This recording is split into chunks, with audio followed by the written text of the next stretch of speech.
So good morning.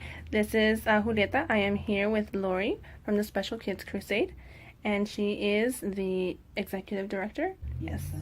So my first question for you is, what populations does this organization serve? We serve families who have children with disabilities between the ages of 0 and 22 in Monterey County. Well, that's a wide age range. It's a wide age group. We actually serve families who have children less than 0. So a family that might have a diagnosis with a child that hasn't been born yet. We work with those families, as well as all the way up to 22, because at the age of 22 in the state of California, that's when they age out of the educational services that are available to them. Are there any additional sources after the age of 22, or is that it? Oh yeah, they would just transfer resources at that point. So there's a lot. Then they go to adult resources in the community, and yes, there are plenty of resources available for them at that point. Oh, good, cool. I'm glad. My next question is, what services does the organization provide?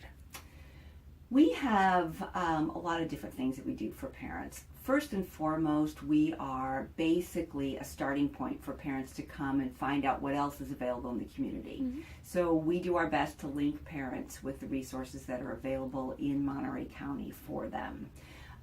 We are an Early Start Family Resource Center. We get funding from the state of California to provide support to families who have children between the ages of 0 and 36 months.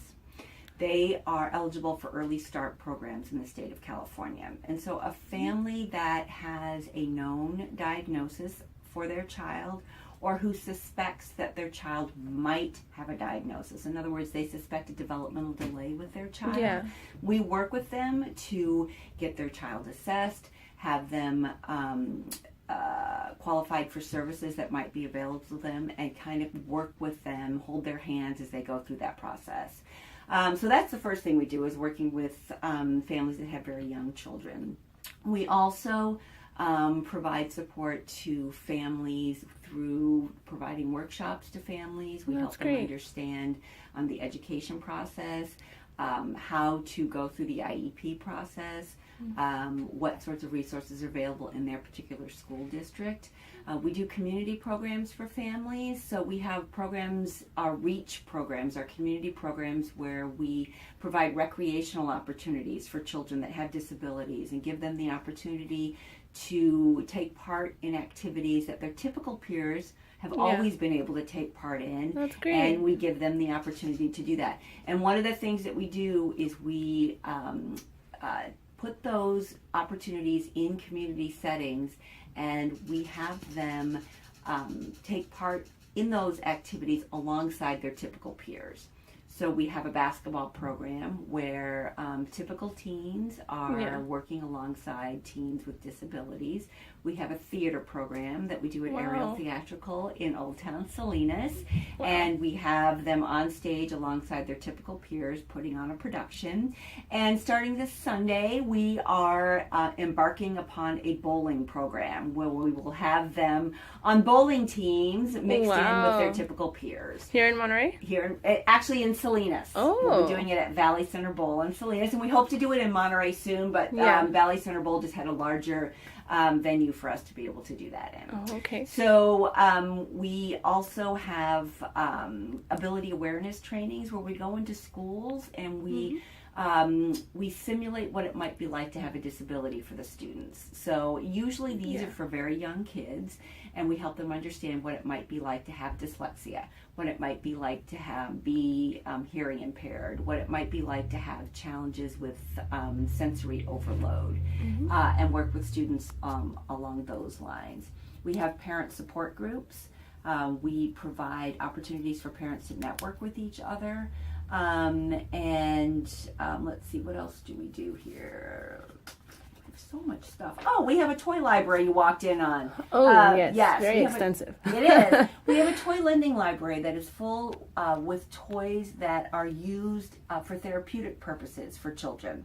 So a lot of families will take their child to an occupational therapist or a physical therapist, and the therapist may recommend that they work on a particular skill at home with their child, and that skill may involve a toy or may involve a piece of equipment that would be very expensive for that family to purchase. And before the family makes the purchase, they like to try it out and make sure that it's going to be beneficial. And so they can come here. Having a library membership is free. And the great thing about the library is we have toys for everybody. So we have families that are members that have children with no known disability, as well as families that have children with disabilities and may have siblings that don't have disabilities, and they can all take part in the library. Let's see, what else do we do here? Oh, and then last but not least is our Including Special Kids program, which is a program that is funded through the San Andreas Regional Center. It is for children that have developmental disabilities and social skills deficits. We work one-on-one with children in the Boys and Girls Club of Monterey County, as well as in the First Tee of Monterey County, which is in Salinas. And we put them in the after-school programs there. We work with them one-on-one and help them develop and learn the social skills that they need to be included in those activities. That pretty much covers what we do. Yeah. We have a website that has a list of all the activities and opportunities for families that other agencies might provide. So any agency that has, for example, the Deaf and Hard of Hearing Center often has American Sign Language courses for the general public. And we promote those. We make sure that families are aware of what's going on, and we send out a newsletter once a month, an e-newsletter that has information as well. Yeah. So, wow, that's amazing. We're busy. That's good though. You're servicing a lot of the kids in the community. Yeah. That's amazing. Is there a cost to the participants? It depends on the program. Okay. There's no cost to take things to be a member of the library and to be able to check things out. If we have a workshop, most of our workshops, we have a nominal fee. It's like $10 to attend the workshop. And if there is a financial hardship, then we waive that fee. For our community programs, there is a fee. So for the theater program, for example, it's a 6-week program and costs, I believe, that's the most expensive program, costs about $90, $95. And then our basketball and our bowling programs cost $50. And again, we offer scholarships, so families that have a financial hardship, we provide scholarships. We have out-of-pocket costs for those, so it's not like we make money on those programs. But to bowl, for example, we have to pay the bowling alley. We have to reserve spots at the theater and that sort of thing. For our parent support groups, there's no fee to be a part of that. For our Including Special Kids program, if almost all of our participants go through the San Andreas Regional Center to get qualified for that program, and there is no fee for them as long as they are qualified through the regional center. If they decide that they want to participate on their own outside of those services, then there is a fee for that. But there's no fee to receive any of the resource information that we give to parents. Parents call us all the time asking for help and support, and we just connect them, and that's what we're here for. So great. So my next question is, how do you get referred or qualified for this local resource? You mentioned the San Andreas. For some of the programs that we have, the San Andreas Regional Center is, I don't know if you're familiar with the San Andreas Regional Center, but the state of California provides services to individuals that have developmental disabilities through the regional center system. A developmental disability is a disability that occurs when an individual is young, so generally before the age of 18.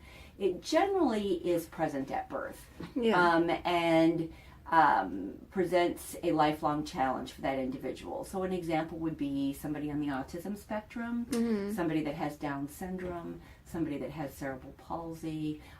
Epilepsy is considered a developmental disability. Anything that is not necessarily curable, but you can definitely improve functioning on. And so if you qualify for services, and you have to have a developmental disability that's at a level that would prevent you from functioning independently later in life. If you qualify through the regional center, then they provide services free of charge to you. So our Including Special Kids program is one of those services that a participant can get without any charge, but they do have to qualify for it. For any of the other programs, for our REACH programs, there is no qualifying criteria. We do not assess the applicant's disability at all. Any parent that wants their child to be a part of it can do that. We would happily take children that have no disability. But we do encourage parents that have children that wouldn't normally be able to participate participate with us.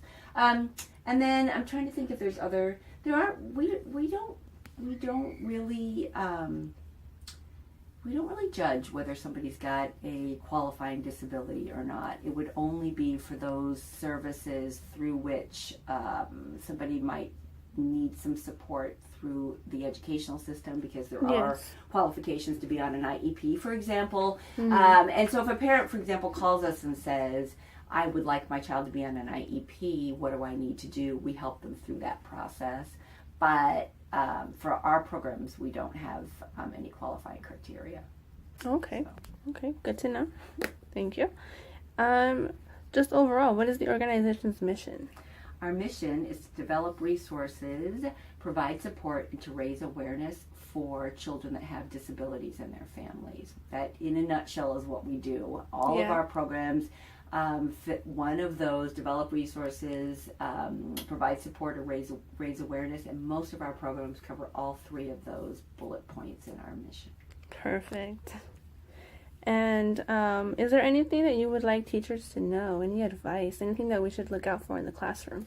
As a teacher, you may be stressed because you've already got 30 kids in your classroom, and it's very understandable that there would be a sense of frustration when you get children that have challenging behaviors, because most of the disabilities that present a problem in the classroom are those that come with challenging behaviors. Yes. And it's very difficult for a teacher to manage a class where not only do you have an educational spread of abilities, but you also have some social skills issues in your classroom as well.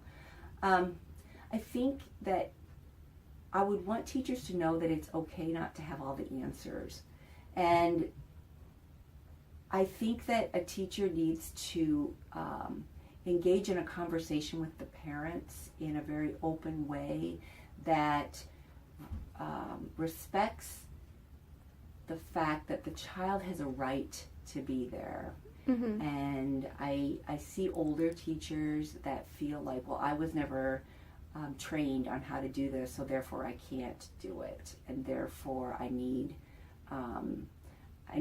help. And there's a little bit of resentment because they feel overworked. Yes. And I think most parents are